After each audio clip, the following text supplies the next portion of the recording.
Bernie Sanders just told America that AI will destroy 100 million jobs and leave the working class in poverty.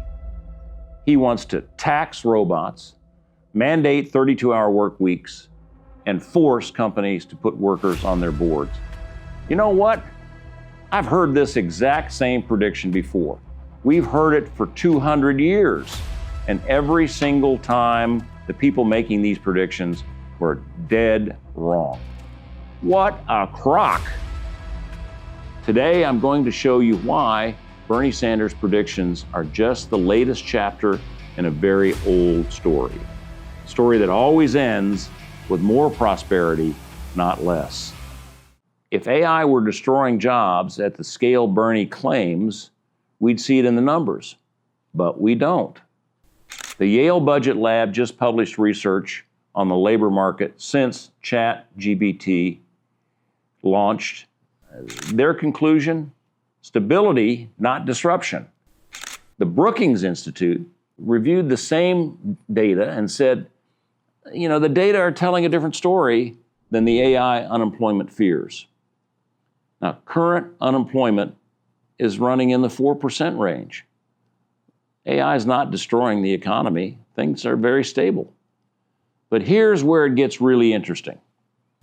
PwC analyzed 1 billion job advertisements worldwide. Workers with AI skills earned 43% more than workers in the same jobs without AI skills.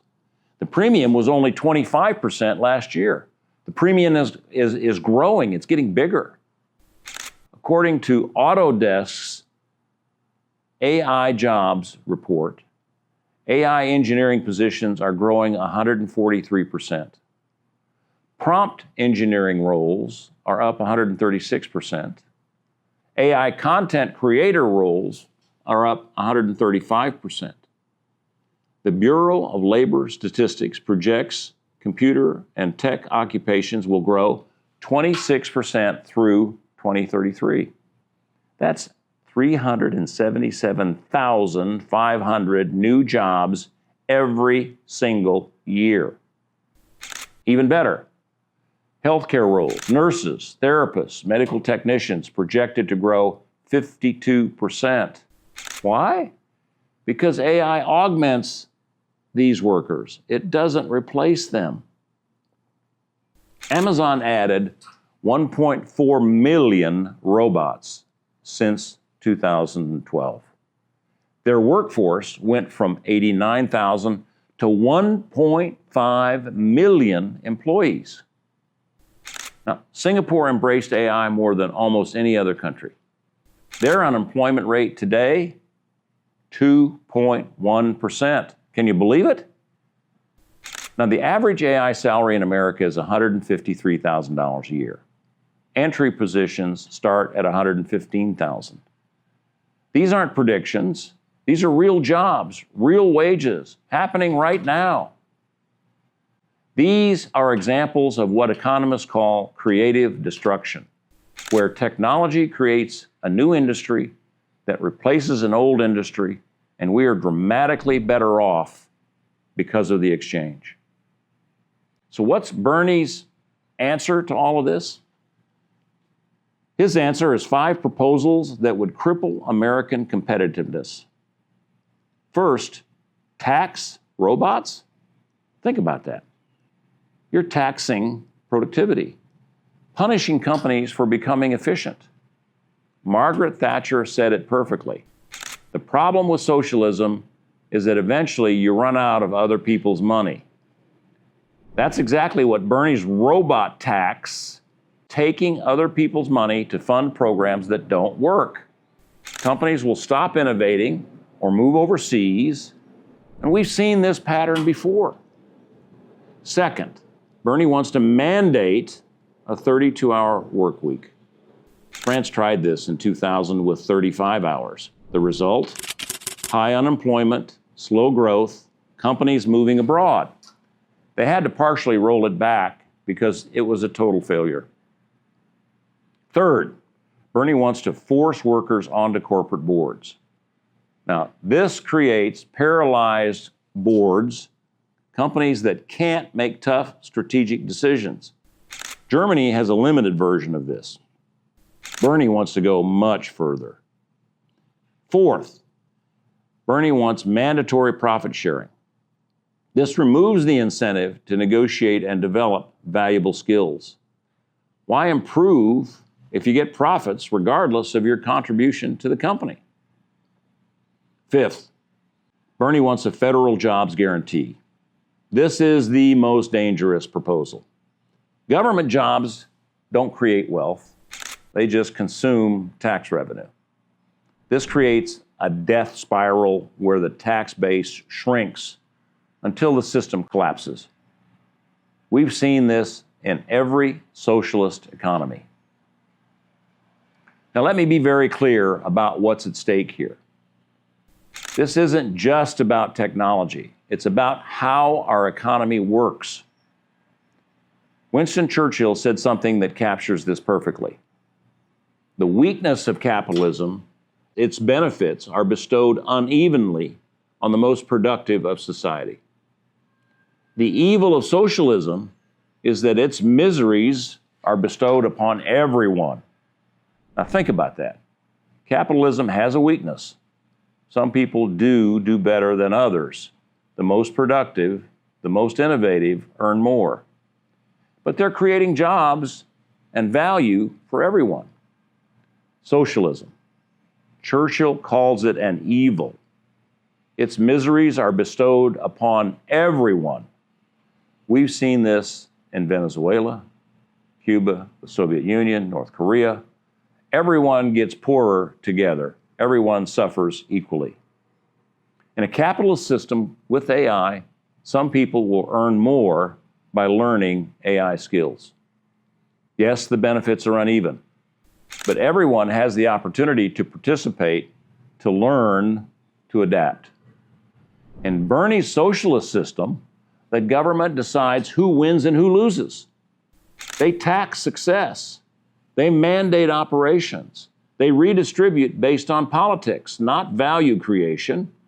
History shows that when you give government that much power, everyone loses except the government officials, except Bernie.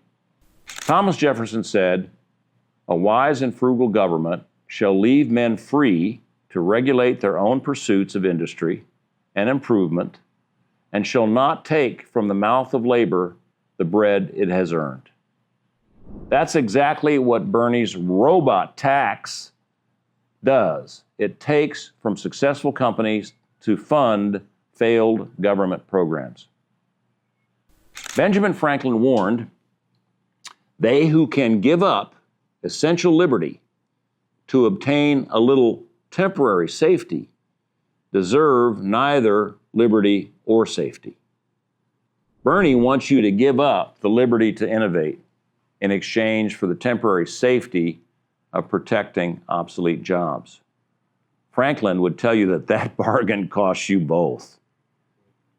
John Adams said the moment the idea is admitted that property is not as sacred as the laws of God, anarchy and tyranny commence. When Bernie proposes taxing robots, taking the tools companies use to be more productive, he's saying government to take from successful companies just because their tools work too well. Now, the founders understood that economic freedom and political freedom are inseparable. And they understand something else that Bernie seems to have forgotten. Adam Smith, whose Wealth of Nations was published in 1776, the same year as our Declaration of Independence, that's how I remember it, explained how free markets actually work. He talked about the invisible hand of the market, how it allocates resources more efficiently than any government planner ever could. Millions of individual decisions about where to invest, what to produce, who to hire. Those decisions, guided by prices and competition, direct resources to their most productive uses. No bureaucrat in Washington can match that efficiency. They don't have the knowledge, they don't have the information, they can't possibly know what millions of businesses and workers need in real time. Bernie wants to replace that invisible hand with the very visible hand of government mandate. He wants politicians deciding how resources are allocated, who gets to use AI, how profits are distributed. History shows which approach works better. The invisible hand allocates resources efficiently and creates prosperity. Government control misallocates resources and creates poverty. Here's the right approach. Let me give you some common sense policies that would actually help. We should invest in education and retraining, not government jobs, but actual skills training. The Bureau of Labor Statistics projects 377,500 new tech jobs annually, entry-level positions paying $115,000 a year. We need people trained to fill those roles.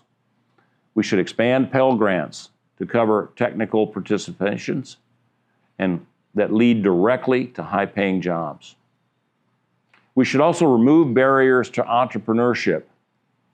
AI creates opportunities for small businesses, but our tax codes and regulations make it hard. We should simplify taxes, as we have advised in our Common Sense Taxation edition. We should reduce regulatory burdens. We should make it easier for Americans to start businesses and compete. Now, today, America creates a new business every 6 seconds. We can dramatically increase that. And remember, 70% of all new jobs are created by new small businesses. We should maintain America's competitive advantage. Lower corporate income taxes brought companies back to America. We should continue that trend. I argue we should lower the corporate income tax to zero, and I've got an episode on common sense taxation that says that. We should make America the best place in the world to develop AI technology. We should also protect intellectual property. Companies investing billions in AI need to know their innovations will be protected. Bernie wants to treat AI as a public utility. That would kill innovation overnight. And yes, we should provide targeted assistance for workers truly displaced, but temporary assistance, focused on retraining, designed to get people back to productive employment, not permanent government dependency. Patriots, the data is clear. Workers with AI skills earn 43% more. AI-exposed industries are growing faster. New AI jobs are being created faster than old jobs disappear. Unemployment remains at about 4% despite these years of AI deployment. History is clear. The Industrial Revolution created prosperity. Automation has always created more jobs than it destroyed. Socialist attempts to control technology have always failed.